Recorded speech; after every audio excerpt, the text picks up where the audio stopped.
Jive 5 Jeff from 2 Hacks Garage. Well, we're still waiting on a few things for these heads, but we decided to go ahead and set the valve spring height on these. The stock ones here, they're absolutely junk. Like I said, with some other things with these heads, should have probably bought them bare.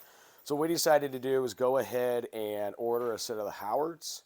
And we're going to check the valve spring height on these. And one thing you're going to notice in these, there is a height difference. Now, with that, my heads did come with different shims and all that, so we can get the proper height. So there's a method that Jimmy uses on this to actually get the right amount of valve spring height. So I'll show you a quick thing on that, on how that happens.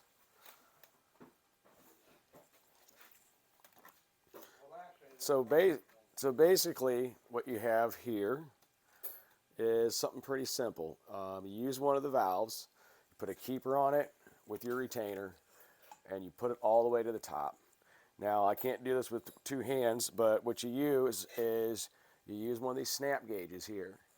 You put it in between the cylinder head at the bottom and underneath that retainer, lock it, and you go in with a micrometer right here, and you get your spring height.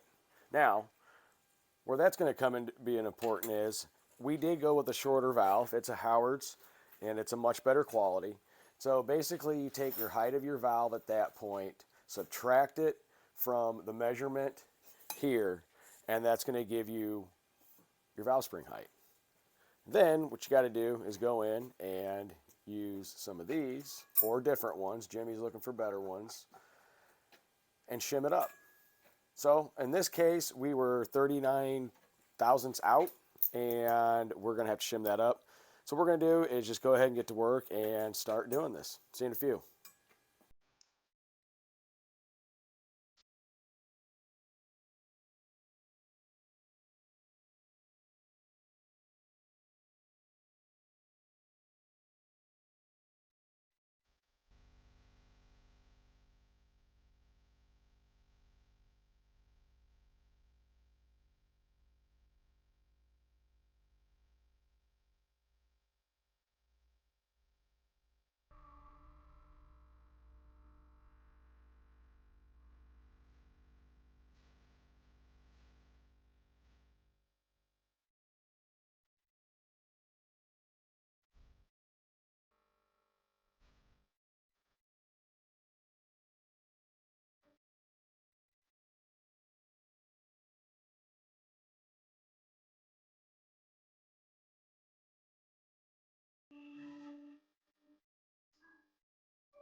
All right, so as you can see, what we did is we checked our valve spring height.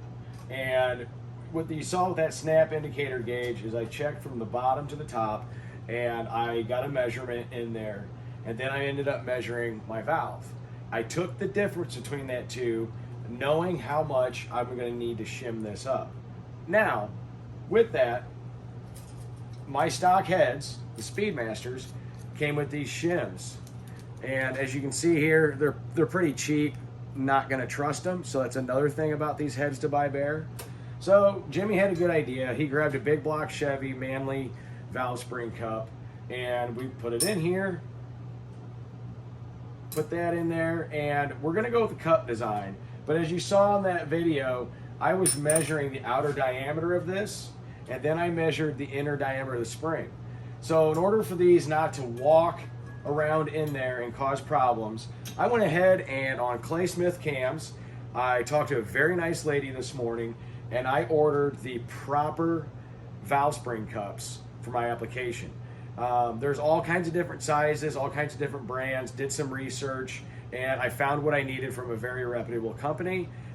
They also have a really cool logo. It's the woodpecker. It's awesome, guys. So what I went ahead and got those ordered up. They'll be in a couple days, and we'll be able to complete the rest of this. This is not a very timely process. It is just a process that's needed if you want to get your heads right. So just to kind of recap, pop your valve up, hold your retainer into place, measure top to bottom. You get that measurement minus your spring height, and that's going to tell you how much you need to shim up. And then the second part of that is, so you don't get valve spring walk on this, what you end up doing is you measure in here the actual where the valve spring sits, the factory, we want to call it retainer. You measure the outer diameter of that, you find a cup that fits in there pretty close, if not exact, and then you measure the outside diameter of the spring and find that cup with the inner diameter with that. I went with 17450 outer diameter and 155 inner diameter. So what's going to happen is when that spring gets in there, we're going to have our proper valve spring height to hold these in place with our retainers and our keepers, and it's not going to walk. So, you know what? I'm pretty happy with that. I learned something new today with Jimmy and got my parts ordered. They're going to be drop shipped today. A couple days we'll have it. That's just one more step with these Speedmaster heads as far as getting them right. Like I said, I would most likely buy these bare because their valve springs were junk. Their valve spring shims, pretty much garbage. And yeah, so getting these heads right one step at a time. We're getting closer, and we're going to make these things perform very well and also be safe so they don't have walks, they don't have play. We don't want any premature wear. Hope you learned something today. If not, glad you know it. And yeah, you know what, guys? We'll see you tomorrow.